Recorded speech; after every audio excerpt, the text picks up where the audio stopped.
Hello, everyone. Welcome to our session today, Early Stage Fundraising, Getting the Deal Done. My name is Claire Crowther. I'm head of content here at _VC, and I am delighted to be kicking off a session, this founder-to-founder discussion all about raising early rounds of funding. We'll start with an informative panel, and we'll hear from Stephanie Lapierre, who is founder and CEO of Tealbook, a supplier intelligence platform. Tealbook closed its Series A round in January 2021. We'll also hear from Ben McKinnon, who's founder and CEO of Card, which helps leading digital and challenger banks build customizable rewards programs for their cardholders. Card is an underscore portfolio company and recently closed a seed extension round. And then our moderator today, we've got Keith Corso, founder and CEO of Busright, a tech platform that's reimagining school bus transportation. Another portfolio company, and Busright closed its seed round in February 2021. So today, after the panel, we'll have a chance for some audience Q&A. So please drop your questions into the chat as they come up. And then we'll move into discussion rooms to continue the conversation in small group settings where you'll have a chance to interact with our speakers. So with that, Keith, take it away. Awesome, Claire. And thanks for inviting us to you and the underscore team. We're excited to chat about all things early stage fundraising, our learnings and experiences. But before we dive into that, I'd love to start with some context. So Stephanie and Ben, it'd be great if you could share an overview of your funding history and maybe a brief story that sticks out to you from your fundraising journey so far. Stephanie, why don't we start with you? One story. So I started Tealbook very much bootstrap for the first couple of years. Initially, I hired a team that was outsourced to build the original MVP and spent 2 years talking about the market because what we're building is quite different. And I want to better understand how to build it and if there was a market for a supplier data platform like this. I was able to win 6 customers. So it was just me, an outsourcing team, and I hired one guy and landed Biogen, which is a pretty big biotech companies, and needed to fundraise. So the original fundraising was incredibly challenging because I had no co-founders, I had no tech background. I had not built a tech company before, although I had a consulting firm. And that was the learning curve was incredibly painful. I met hundreds of investors. And I learned as I went. The biggest thing to me that the moment is when an investor said, Lone Ranger, great idea, but like, you can't do this on your own. And at the time I was like, I know, but I need capital to hire the team. And he's like, well, you're not going to be able to get capital without the team. And I felt kind of defeated because I walked out. I was like, how can I find a CTO? And at the time he was recommending a COO and a CTO in an environment where I have this kind of crazy idea, no tech background and no capital. And the stars aligned. I ended up meeting my CTO, brought in a COO, and then we're able to then raise our first seed round fairly quickly after that. So that was the first 2 million. Finding product market fit in a data platform is quite challenging because the use cases are endless. And so we got trapped a bit between, do we build software? Do we focus on the data? So we call it our split personality. And we ended up getting enough traction to get a seed extension.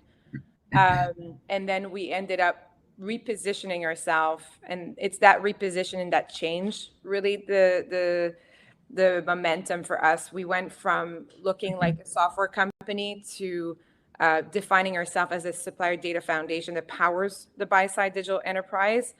And our messaging, not the technology, but the change in our messaging and how we position ourselves got the market incredibly excited. We also found an analogy to what ZoomInfo is to the buy side. We are to the sell side, to the sell side, we are to the buy side. And so that analogy got investors quite excited. And that was pre-IPO of ZoomInfo.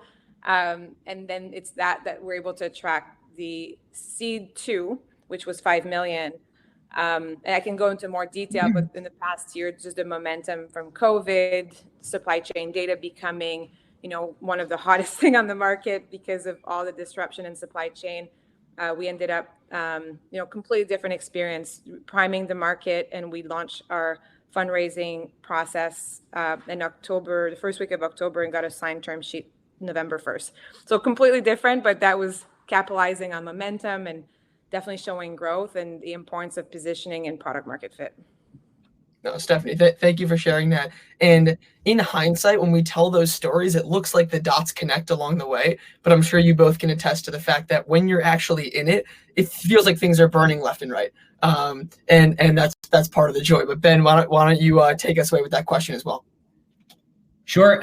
Underscore, thanks for having me, Keith. Thanks for moderating. Hi, everybody. My name is Ben McKinnon. I am the founder and CEO of Card. We build rewards infrastructure for any company with a payment card. So if you have a debit card or a credit card as part of your product, our goal is to be one central, secure place for you to integrate and build your own customizable reward solution on top of our network of merchant partners. So we're essentially a marketplace for rewards. On one side, we have deals and offers with brands and retailers, anything from like a McDonald's or Burger King to Chevron, Advanced Auto Parts.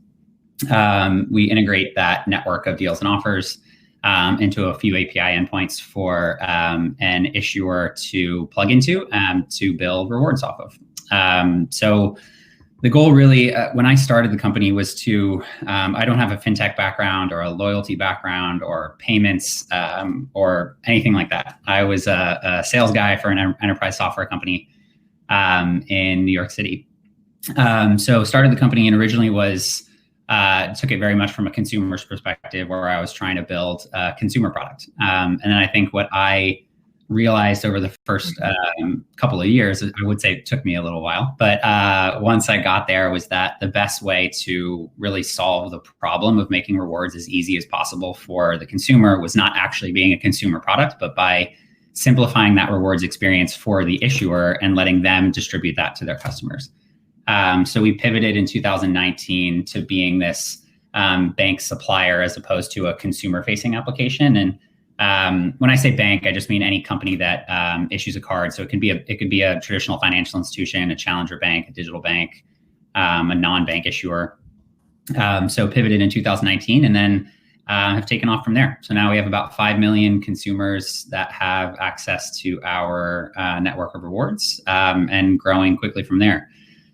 Funding wise, one story that I would say I'm relatively proud of was that it was actually the CEO of my last company was someone who I really much admired and wanted to get him to try and invest in Card, and took a long time of pitching him several times. And then he eventually ended up participating in our seed extension, and is someone I very much admire. He's got great connections. He's got great experience. He's essentially done what I'm trying to do several times over, and took me a couple of years, but finally got him on board. So one story, I guess, that was about my funding journey. And by the way, we've raised, so we did a seed and seed extension. We've raised around about $7 million in total. Awesome. Congratulations on winning that particular investor, Ben, and for sharing those stories.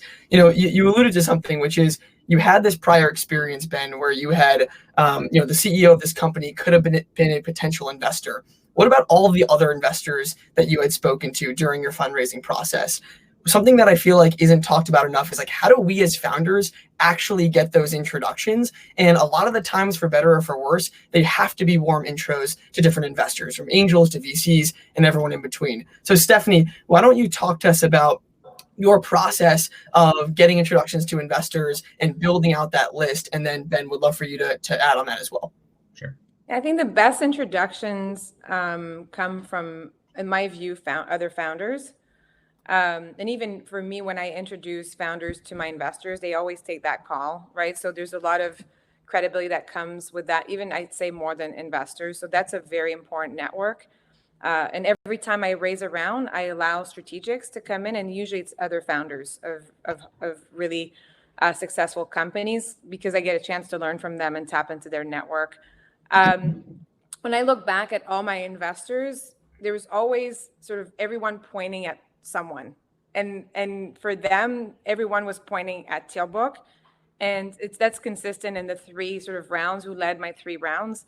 It was all kind of the stars were aligning, even though we were meeting other funds.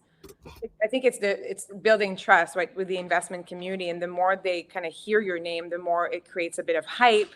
the more it gives them confidence that, hey, if everyone's pointing at Tailbook, there's something there I have to dive deeper, and then they get excited, especially if you've got good numbers to back it up. It sort of ties together.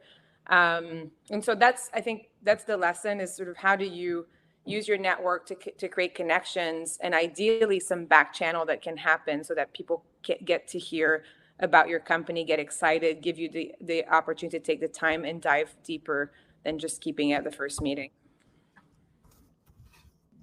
Yeah, it's, you said for better or for worse, and it's very true that your network is what's going to drive a lot of those introductions. And, VC firms are hit up hundreds of times a day from founders. And so they have to have some sort of way to kind of pick specific companies. And so utilizing your network definitely is first and foremost kind of the best way to do it. And so, but one thing I would say is you can really build up that network. So like I'm a first-time founder. I didn't have a ton of experience. So I spent a lot of time building up my network. And so getting to know founders of other fintech companies that had investors that, in those companies that I really liked. So starting to get to know those founders and those CEOs and learning from them, so that if and when it came time to do a round of financing, they were willing to introduce me to somebody. Because what's not really going to work is if you do one call with someone and then say, hey, introduce me to all your investors. Like that's not going to be a great way to do it. You want to start to build up that trust that Stephanie mentioned. And it's with the VC firms and the investors, but also the other, your peers in the market. So as you start to build up your network and your essentially clout in the market, then folks are going to be more willing to introduce you to, the companies that have taken a bet on them. So your network is definitely a way to do that. I'm excited about all the firms that are coming up that are making it easier for people that maybe don't necessarily have great networks to raise their rounds. So excited about ways that companies and funds are disrupting that traditional path. But for now, that definitely is a great way to make it work. Completely. Have you had any rolling funds or other kind of syndicates via AngelList perhaps that have gotten involved? So for us, so we haven't. I'm not sure, Stephanie, if you have. I think you're on mute. We drove our AngelList round, so it was all people that we knew to try to make it work for us. And I love AngelList for many reasons, but for us, it wasn't as great. So, and our investors kind of feel they're stuck in the syndicate as opposed to getting the information directly from us. But what I would add is that one of the regrets I have, and maybe at the time when I started Tailbook, I just didn't know better. I started literally from my dining room on my own. But I would have done an accelerator type of program. I think, especially now that there's so many really awesome accelerators, it's such a great opportunity to test, some of your product market fit messaging, network, meet investors. And it gives, again, it's about trust, right? If you're in an accelerator program, and in fairness, we did 48 hours in the Valley, and we did win the most upside potential award. And that did give a lot of attention from investors, because these are all the top 20, in this case, Canadian companies that went to Silicon Valley, right? So anything that can, again, point at your company, it's like PR. You gotta bring that channel around to point at you as being the next hottest tech company.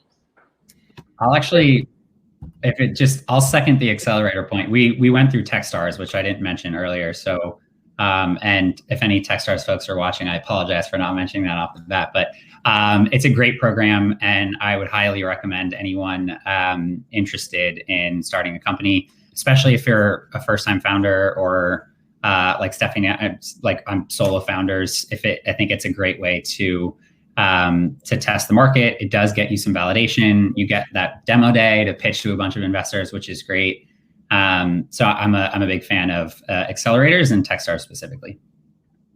Yeah, I just want to give a shout out, if we're talking about accelerators, to Underscore. They had a You First Summer Accelerator that we were a part of, and just being in that environment with 9 other really talented founders and great companies just accelerated the learning curve. So could not recommend it enough, especially for first-time founders, which it sounds like all of us are. Going back to the conversation around like building out that investor list, one thing that worked particularly well for us was I put together this list of like either like formal advisors or informal advisors and other friends to the company. And I went on their LinkedIn and I was able to filter their network by quote unquote investor, anyone who had the investor title. And sometimes there would be like a few people that popped up. Sometimes there was like 20, and I would go through each one of those. And if anyone was an early stage investor, maybe in transportation, in SaaS, maybe in Boston, kind of other key, attributes that we were looking for, then I would go ahead and ask those people.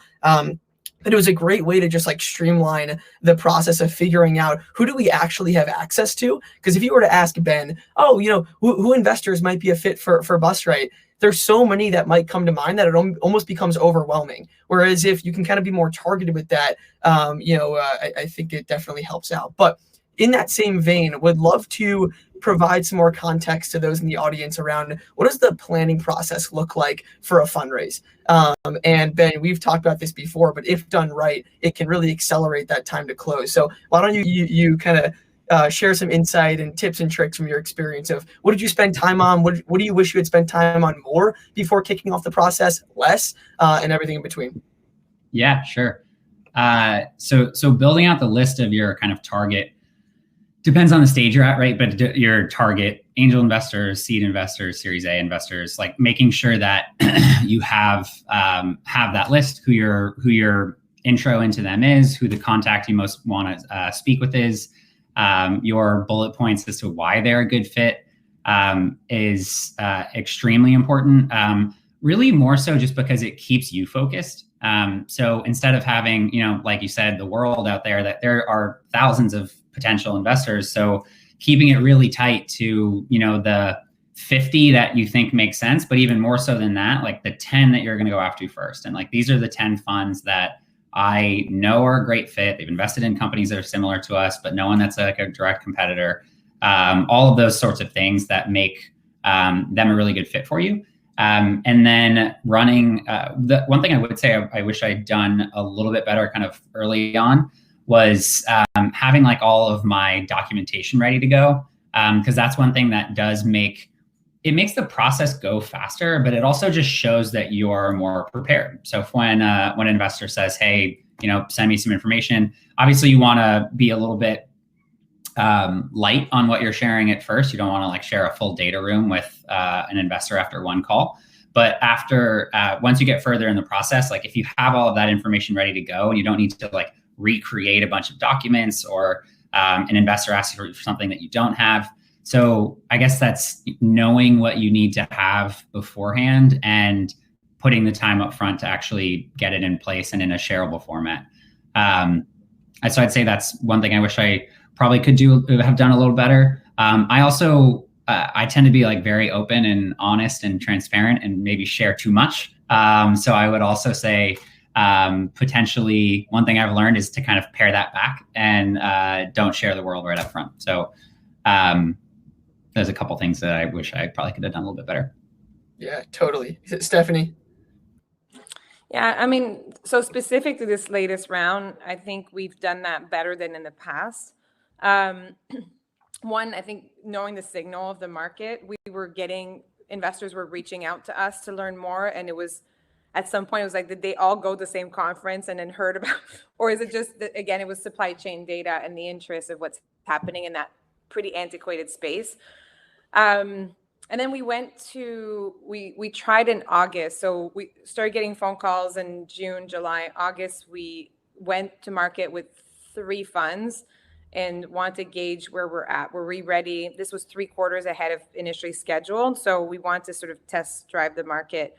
And the feedback that came back, so they all passed, but the feedback that came back were all things within our control. Like the way that we presented churn. We didn't put our TAM in our data room or in our deck. And so someone said, your TAM is not big enough. And we have a massive TAM. So, right. So those are all things that we're like, okay, well, that's easy fix. So we just need to redo our data room. And then we spend the rest of August and September getting our data room ready. And in the meantime, what we did, I think, well, is around the May timeframe, we identify what are the key milestones that we need to hit to start Series A.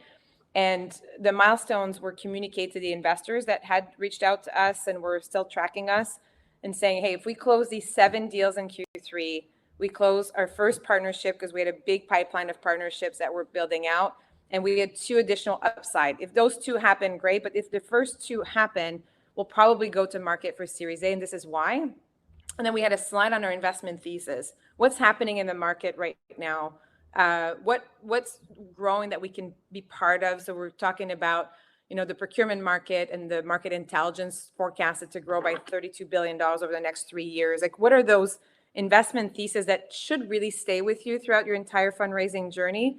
I hadn't had that before, and it's another founder that said, if you do that, it kind of helps them frame and then articulate it back to also their partner. So we did that.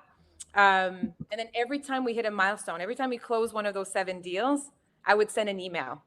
At one time we had Kearney put a graph where they put Tealbook in the middle of this entire digital procurement ecosystem. I send an email with that chart. So every time a good news happened, and then suddenly you kind of create that momentum and hype. And as soon as we close those 7 deals in that partnership, which I knew was impressive but achievable, right? Make sure that the milestones, you're going to hit them. Then we launched the process the first week of October, and I sent the deck, not a Series A deck. I sent a deck of, this is what we said we were going to do. This is what we did. And this is why you should invest. And this is our process. And their process was very tight. We're going to go from 25 to five funds that have conviction. And then by that date, we're expecting a term sheet. That was the first time. I would have never had the courage to do that before, but thinking and having the confidence. And it may be also, I talk a bit about the security of being behind a screen kind of gives you superpowers, right? Because you don't have the awkward small chat. Like, you're going in, you're fundraising. It's like down to business. There's a little bit of like, how's COVID and New York, blah, blah, blah. And then you go in to talk about the business. And so that significantly accelerated because we were able to meet 5-6 funds a day over a period of four weeks, and then having a week of getting term sheets and then accepting a term sheet on the first week of November. So completely different than earlier days where I met 250 investors and they all said no. It's a great way to drive FOMO.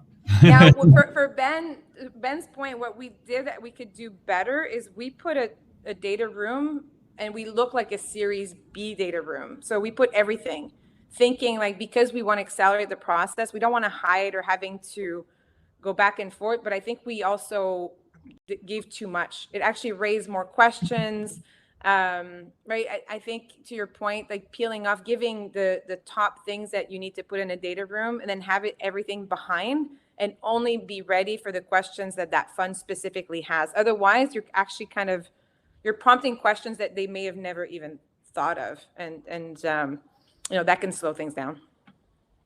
Yeah, Stephanie, you mentioned creating a slide on your investment thesis. And one thing that worked well for us is I wrote a full investment memo for Bustright for both our pre-seed and our seed round.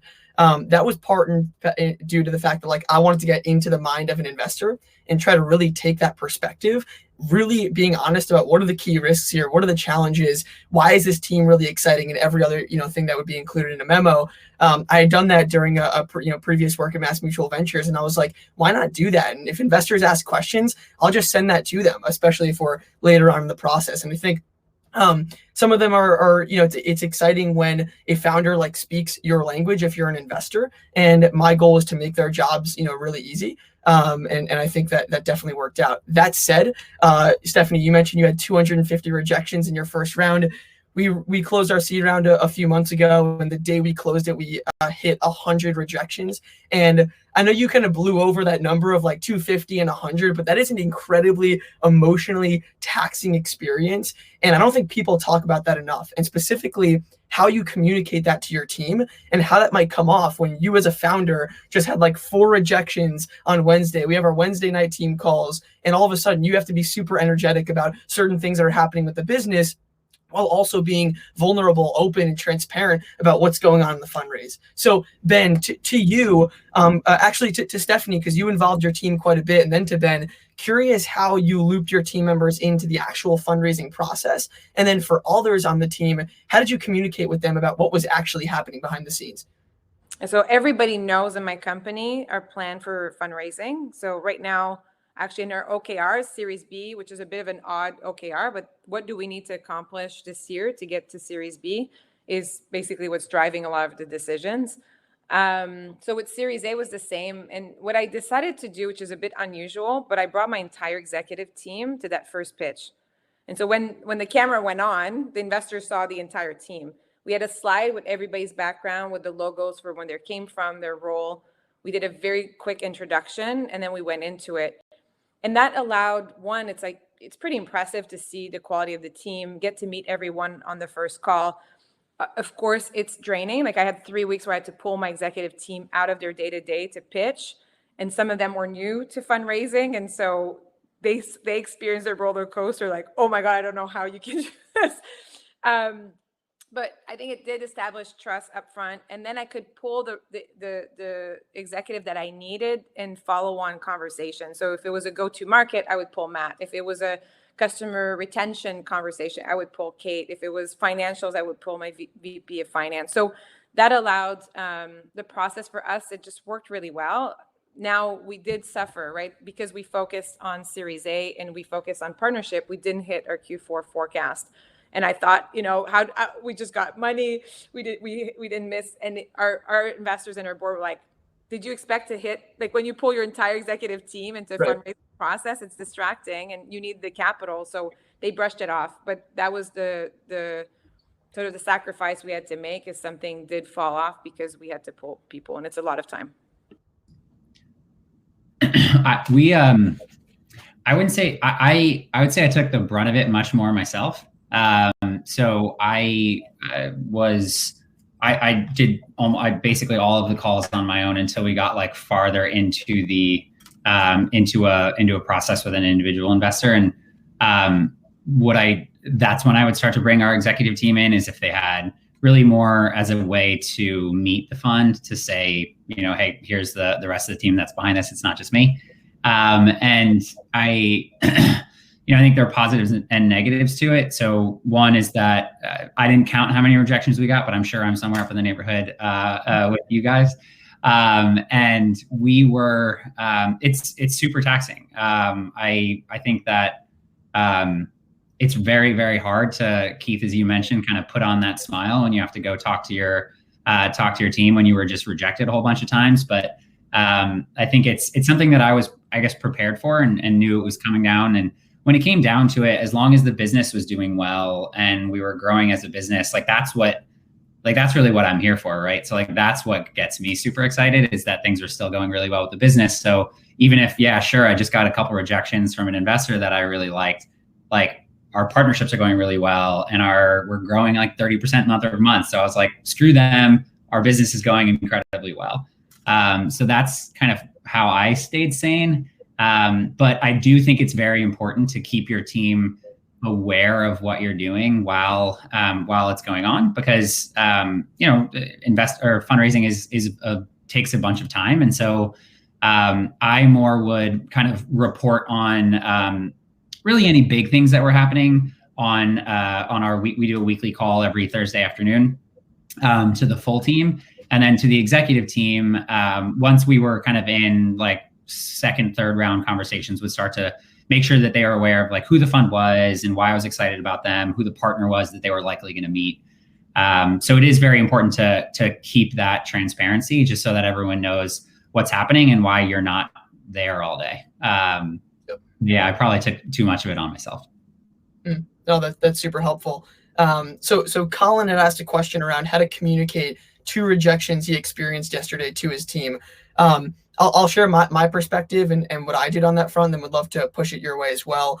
So when we had a goal of closing right before these past holidays, and we didn't. I basically put together a Notion doc of all the investors that we've talked to, and I bucketed their rejections. And I found out there was like 3 to 4 buckets that I had. And one of them was slow sales cycles. So when people think of K-12, ed tech, school bus transportation, a lot of investors don't really want to get involved in that space. And the way I communicated that to the team, which is what I truly believe, is that, hey, transportation acts in its own silo, and no one wants to touch transportation, but yet they still control 5 to 10% of the entire district budget. And this is a superpower of ours because we have the knowledge and they don't necessarily. So now we just have to figure out how to communicate that more effectively. And so it's just basically, telling the team, what are the rejections that we're getting? Why do investors have that particular perspective? And how are we going to kind of mitigate that moving forward? But curious if Ben or Stephanie, you have any other thoughts for Colin as he is, sounds like in the midst of a fundraise. Yeah, one thing I wanted to say was I do think it's it's important to, so I don't know if I would share every rejection. So like if you just got 2 today, I don't know if I would necessarily share them, because then you're starting to affect your team morale. And the last thing that you want is for them to think that things aren't going well. If you think about it, your team's working on this every single day, all day. They probably know it a hell of a lot better than the investor does. So the investor might pass, but that doesn't, they're not necessarily right. They're wrong more often than they're right. No offense to any of our investors or anyone who passed for that matter. But that is, so I would not share every rejection. But what you said, Keith, I think is super smart, which is, if there are patterns that you're starting to see, like if the rejections are all a similar thing, then talk to your executive team and make sure you're working to figure that out. We had a similar one, not a slow sales cycle, but more of a slow like time to revenue from when we close to when we actually start making money on them. On our customers. And so that is one of the things that we focused on a lot over the last 6 months, which was we started to hear that from during our fundraising process. And so that's very much been a thing that we have started to figure out, and we've cut that time down in half. So I think that's paying attention to what those similarities are within the passes are, I think, very important, but I wouldn't communicate everything to everybody, only when there's kind of a theme. I would agree. Stephanie, any thoughts there? I think very similar. I'd say like one of the things that I've done, if possible, and if the investor was open to it, which is most likely the case, especially if you spend quite a bit of time, is to give feedback. And just being like, hey, it's going to be super helpful. The fact that you've passed, we're disappointed, but anything that you can share that could help. And then I convey that feedback back to my team. And typically, to your point, like it's something that you can't control. Maybe they don't get it, right? Or they really, for us, they want us to have the workflow, to own the workflow. And we're not interested in building more software. We're building the data platform. So we know our vision and we stick to it. And then you can tell the investors that get it. When they get it, it's like the light bulb, they get excited. And in our case, because we raised 3 quarters ahead of schedule, we knew that our metrics were not quite right yet. And so we could live with the fact that investors would pass to see a bit more traction. I share that with my team. I think I agree with you, Ben. I don't think that I share all the rejection with my team, but sort of more convey the feedback that we've gotten, the investors that we're staying focused on, and just keep, you've got to keep that super positive attitude and the conviction that you've had to build this business in the first place. Awesome. Very cool. I know we're kind of running up on time here, but I'd love to sneak in a last question if possible, Claire. And that's, curious to get your thoughts, Stephanie and Ben, on raising money post COVID. What do you think will kind of stick, and what's the fundraising environment, going to look like in the future? Stephanie, you want to go first? Yeah, I called this the Hunger Games of fundraising because it was literally 5 to 6 meetings a day. And if you've experienced fundraising, like you don't know what to expect. You got some really eccentric people that will focus on one thing. And so and I have a lot of energy, but I remember, and I don't bomb a lot of meetings. Like I'm pretty consistent at delivering, but we had, after the second week, someone scheduled a meeting on Friday at 5 p.m. West Coast time on the East Coast. So that was 8 p.m. Friday night. And I bombed that meeting. I was exhausted and I probably didn't care at that point. But anyway, so very draining, I think, because it's all there. At the same time, it accelerated significantly. I didn't have to get on plane. I didn't have to meet a bunch of funds that were ultimately not interested. And I got no's really fast. And that was great because then I could focus on the funds that were excited, and we could have back-to-back meetings on follow-on really, really quickly. So loved it. I was fortunate to meet Jules, RTP, who did Datadog, ended up investing in Tailbook. And we got the chance to meet. He was in Toronto. So we kind of, in COVID days, we got a chance to meet face-to-face. That was a luxury. It just happened that he was here. So he was not specifically coming here to meet us. I would think that if we could keep that trend, at least on the first pass, and then once you get into diligence, I could see investors getting on planes or wanting you to come and meet them in person. I do think, when they're writing a check, having that face-to-face conversation and look at people in the eyes is good. But we have a lot of investors in this round that didn't meet me, and, it didn't prevent us from raising capital faster. Yeah, I basically echo a lot of that. I think that one thing I would say is I think you get to it expands the portfolio of the potential investors that you can get to. So you don't have to go do that, Silicon Valley roadshow. You can meet all of them from your bedroom.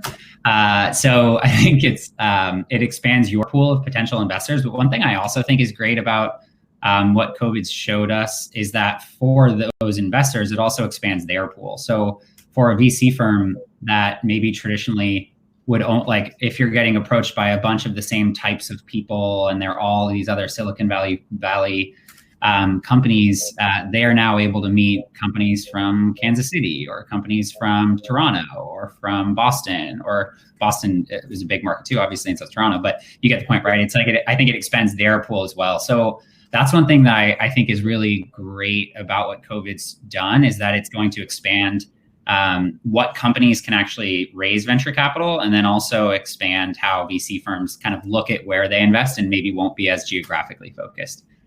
So more of a market point than anything, but yeah, no, very helpful. There was an earlier question, not specifically related to fundraising, but Jody asked a question of how do you find your CTO and how did you convince them to join your company? Stephanie, I'm sure this question was for you. As you probably have experienced, a lot of stars, there's a cloud that follows me with sprinkles magic dust, because so many times within this journey, the right people ended up at the right in front of me when I needed them. And that's true for my entire executive team. And that was true for Jeff. So I was meeting CTOs, kind of hard to get people excited about supply chain data at the time. Especially when there's so much happening in digital health and other things. And so it was through my network. Someone mentioned that Jeff had just exited from a company. He had potentially capital and an entire team, and they connected us. And when he started talking, he had been at Ariba for 10 years, IBM, Google. He had 2 masters in computer sciences and machine learning at UFT. He had all the ingredients to bring my vision to life. And so it was serendipitous that I met him, and it worked out. He put capital, so him and a CEO put money in my seed round. So it showed also their commitment. So now he's moved on, so he's transitioned. So that was 4 years ago. And when we closed Series A, he didn't feel he was the right CTO for us for the next leg. So right now we're going through a recruiting process with a recruiting firm. So, kind of a different process, but necessary. Yeah. We went through something, similar, and it's interesting how different people are motivated by different things. And sometimes they're really excited about building something from 0 to 1, but maybe not from, 1 to 100, etc. And that comes in all different shapes and sizes on your team. That could be in sales and product design or technical or what have you. But it's always been something that I'm still trying to deal with that. We've been in this kind of interesting period of, growing our team, but either converting our part-time people to full-time or either transitioning them out for various different reasons. Sometimes, they'll leave as well because they don't want to kind of tackle the challenges ahead. And that's also a very kind of emotional decision because you've built these like incredibly strong relationships with people, especially in those earlier days. Yeah, no, this has been super helpful. If anyone has any other questions, feel free to drop them in the chat. But I very much enjoyed this conversation. And again, to Claire and the Underscore team, thanks so much for having us up here. Thank you for having me. Yeah, Keith, thanks for moderating, and Underscore team, thanks for having me as well.